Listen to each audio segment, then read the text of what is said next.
Hello everybody, welcome back to my movie review series. Today we'll be discussing Pacific Rim Job. Just Pacific Rim, sorry about that. But you know how we do it. I will be giving you the logistics and overview as provided by Google, along with any overall impressions. Then I'll give you my grade from F to A. That's just like the American grading system. But after that, if you've not seen the movie and would like to, based or not based on my recommendation, you're going to shut off the video because there will be spoiler alerts. We'll be discussing the plot synopsis along with character development and any similar movies or major themes. So it was released in 2013. Pacific Rim. PG-13, 2013 release, sci-fi/action, 2 hours and 11 minutes. I watched it for free on Tubi. And Google says why to watch. It's epic, electrifying, and thrilling. It says, long ago, legions of monstrous creatures called the kaiju rose from the sea, bringing with them all-consuming war. To fight the kaiju, mankind developed giant robots called Jaegers, designed to be piloted by two humans locked together in a neural bridge. However, even the Jaegers are not enough to defeat the kaiju, and humanity is on the verge of defeat. Mankind's last hope now lies with a washed-up ex-pilot, Charlie Hunnam, from probably most well-known from Sons of Anarchy, Jax Teller character, along with, I also really liked him in, Sons of Anarchy, and I also really liked The Gentleman, which he was in as well. And the next pilot, Charlie Hunnam, and an untested trainee, Rinko Kikuchi, and an old, obsolete Jaeger. So, budget of $180 million, $411 million at the box office. Director Guillermo del Toro. So it says 6.9 out of 10 actually on IMDb. Nice. 72% liked it on Rotten Tomatoes and 81% liked it on Google. I wasn't a big fan. Characterizations wasn't super strong. Some of the characters were off-putting. I did not like the relationship or the characterizations of the Charlie Day character, who was Dr. Newton, and the scientist character that was way overdone, and the Gottlieb. Sergeant Stacker's played by Idris Elba. His character was alright. Charlie Hunnam plays Raleigh Beckett. His character was alright. The other ones are really off-putting were Dr. Newton and Gottlieb. Also, Ron Perlman is in this one as Hannibal Chow. His character was a little off-putting in this one as well, just like the characterization I thought was overdone. So several of the characters I thought were overdone in terms of their characterizations and writing. And then on top of it, it was just a bunch of action sequences, like a ton of CGI, a ton of animation, which kind of reminds me of like the later Transformer movies. The one like starring Shia LaBeouf and Megan Fox. Really like the first one, maybe the second one, but then after that, it's just like every scene is just this big fight scene between robots, and so like it gave me a lot of vibes like that. And so just for an entertainment value, it's just like John Wick 4 had way too many extended fight scenes. This had a ton of extended fight scenes with big robots, which makes it even more just like, alright. So I'm gonna give it a C-. Not off-putting overall. Some of the characterizations were off-putting. The plot didn't really move along for me, and the overall premise, again, for sci-fi, just like any movie, but just something, I thought they did a decent job of setting the plot of like what's going on in the world, as opposed to, like I watched the other one with, watched so many movies, I forget what this one was called, but the one where they're in the desert, Gold. That one, where it's like, you're not really sure, it's just the movie opens up and it's like, sometime in the future. And this one, it's like, I'd like to know what the setting is so you can get into the characterizations or think, what would you do, or how would you write this character, or whatever. And so overall, it didn't really do much for me. I thought the CGI was too extended and some of the characterizations were off-putting, along with it's 2 hours and 20 minutes, so it's rather long to not have really anything going that I enjoyed. So overall, I give it a C-. If you have not watched the movie and like to, you're going to shut off the video now. So the video opens up and you have Raleigh Beckett kind of narrating. They set the scene. It's, the movie is set in 2020. It's filmed or released in 2013. But as the description said, these big creatures, the kaiju, are already on Earth. They're already attacking. The world's already aware of them, as the movie starts. And so you get kind of like some overview where it's like, the first one attacked when Raleigh was 15. They talk about the different cities they've hit. And these are big ocean monster things. And so, they have one in Hong Kong or one in just all over the world, and they come up out of the Pacific Ocean. And so you get the background on that, and then you get the background on the Jaegers, that the human beings now have built these Jaegers, and or have been successfully killing the kaiju. And so they have this detection system where they like rank them category wise, and so they have a couple 2s and category 3s. And again, the pilots are kind of like celebrities now because they're fighting off and saving the city. And so this one is set in complete apocalyptic setting or complete destruction of the human race setting, as opposed to like watching a storyline about the deterioration of society because of some catastrophe or invasion or whatever. But then after they've been fighting him off for a while, you get, it just says, he's kind of narrating it over it, and it's like, then it all changed. And so they're just getting stronger, the kaiju are just getting stronger and bigger and adapting, and so it's less efficient to fight off with the Jaegers, which are the man-made built huge robots to fight these things. And so you open up, and Raleigh Beckett and his brother, who's a minor character, they go into it, and again, they like link up. They're in these big metal suits, and they just have some connection where it's like, if a solo pilot did it alone, it was just like too much for the brain to handle or something. They short circuit or overload or cause brain damage or whatever.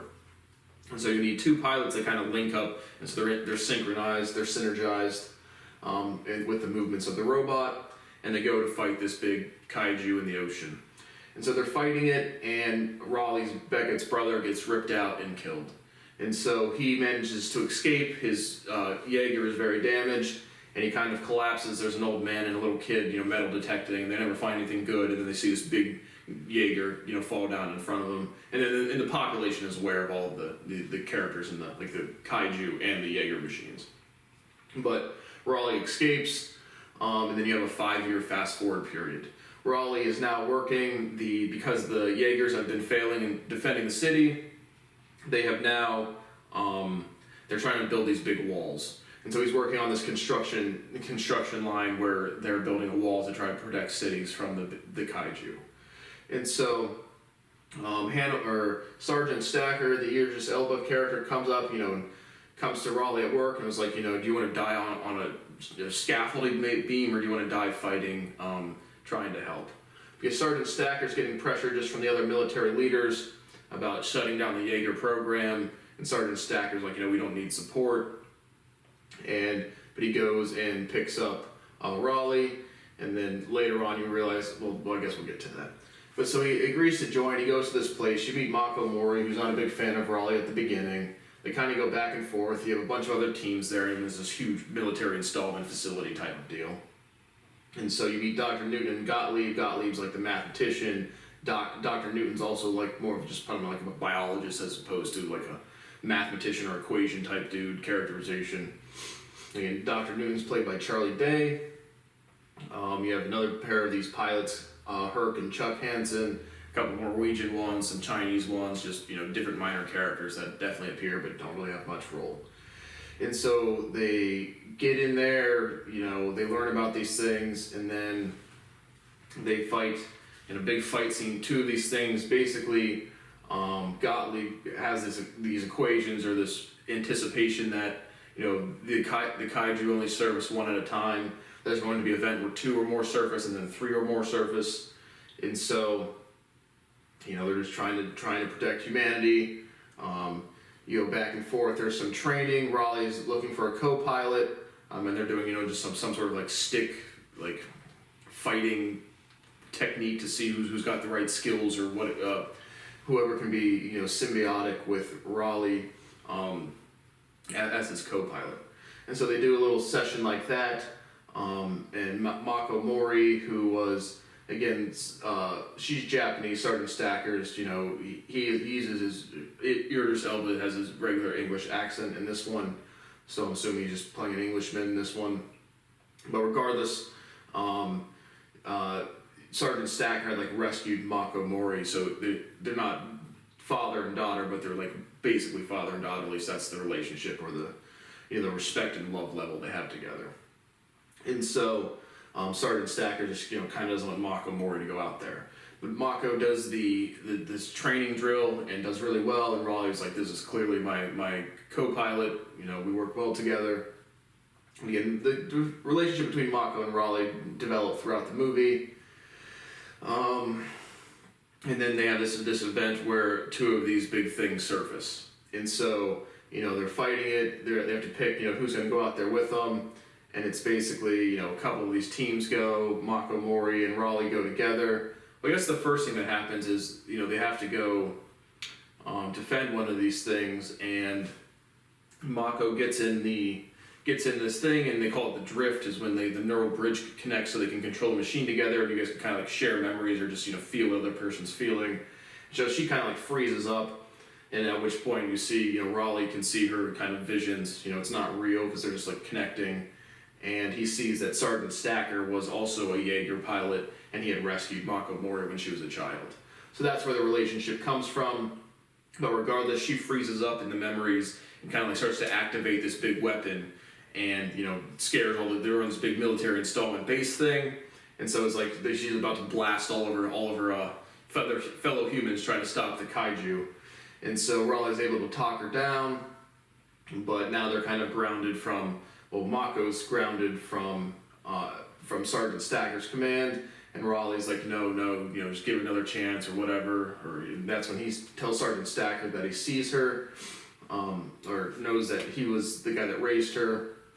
But regardless, after some back and forth, once these two big kaiju surface, they're able to, a couple of the crews get killed, and they're able to go out there and fight it.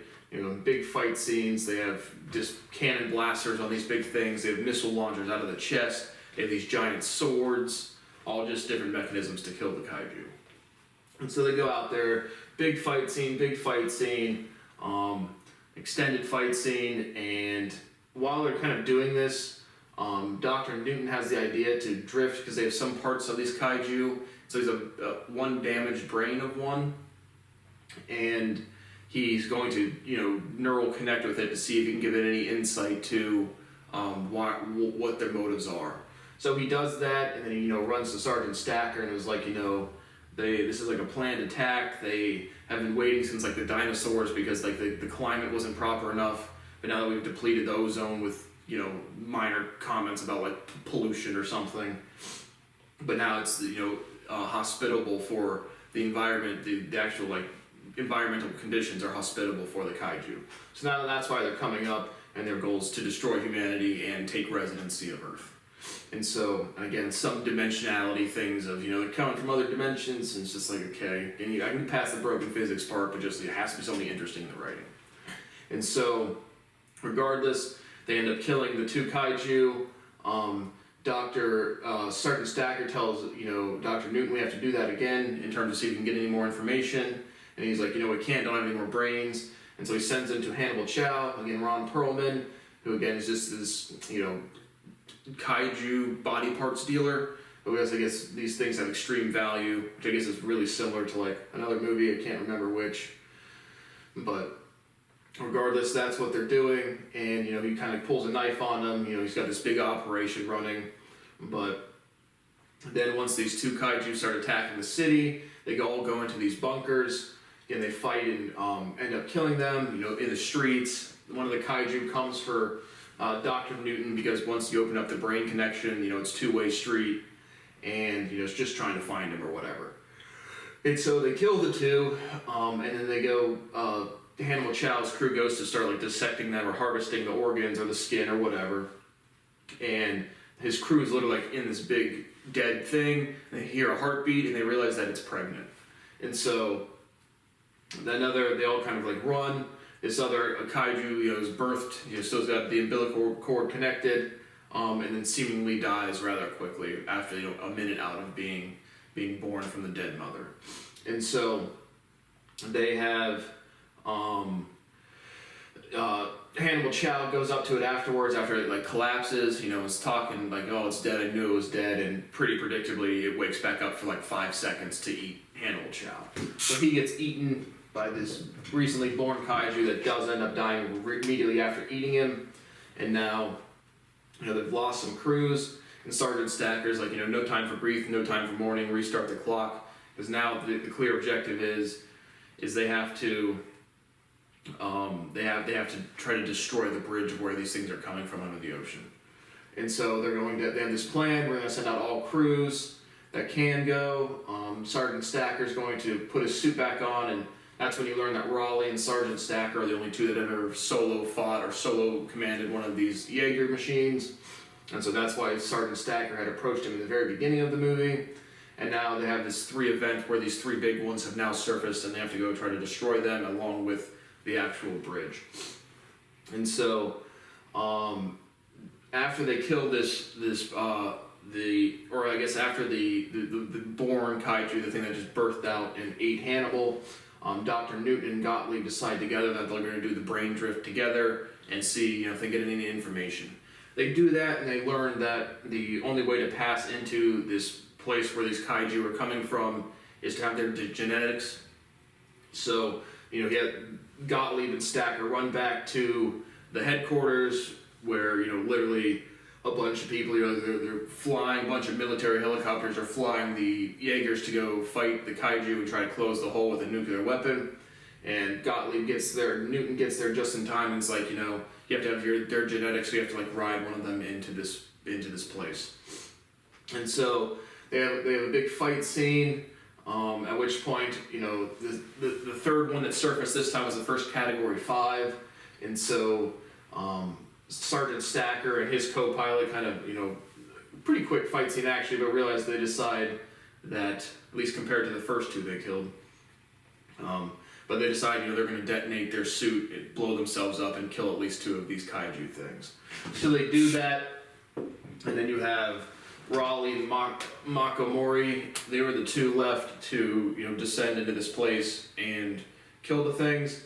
And so they seriously wound the last third one and kind of ride it into this place. They successfully cross the bridge. And then Raleigh is their suit is extremely injured. The legs kind of limping off, and one of the arms gets ripped off. And so their machine is in critical condition. They have little escape pods. Raleigh's all I have to do is, activate the bomb. I can do that myself. So he puts, he gives Mako his oxygen, as much oxygen as he can, and puts her in an escape pod, and she floats to the surface. He sinks down a little farther, and then manually detonates this bomb. Barely gets into his own escape pod and floats up. They're not sure if he's alive or dead. So he successfully destroys the bridge between the netherworld and Earth. The bridge is closed, and Mako is safe on the surface. Raleigh surfaces up. He has no vital signs. Mako swims over to him, thinking he's dead, and he's like, "You're squeezing me too hard. I can't breathe." So he ends up living. Mako ends up living. Sergeant Stacker dies. Hannibal dies. A lot of the other crew members die. But now, big celebration. Now they can stop the clock, meaning there's not going to be another surfacing of a kaiju because they have successfully closed the bridge. So that's the resolution to the movie. Yeah, just a lot of CGI, a lot of extended fight scenes. Big robot on robot is not typically an intriguing thing to me, just like the later Transformer movies were not. Don't know if I'll see the new one, definitely not in theaters, but they have one like Transformers the Beast, one of the big prehistoric animals that are also Transformers. I don't know, that doesn't sound interesting to me. Might see it, might not. But similar movies, major themes, again, some of the Transformer movies, I'm sure there's other ones, major themes, no, not really. So overall, just a lot of CGI, a lot of animation, not much, some of the characters were off-putting, not much plot development, and really nothing intriguing in the writing to me. So overall, C-, didn't do much for me. And that is all I have to say for Pacific Rim. Definitely not Pacific Rim Job, that was a typo that I did definitely on purpose. So thank you for watching, I'll see you on the next one if there is one.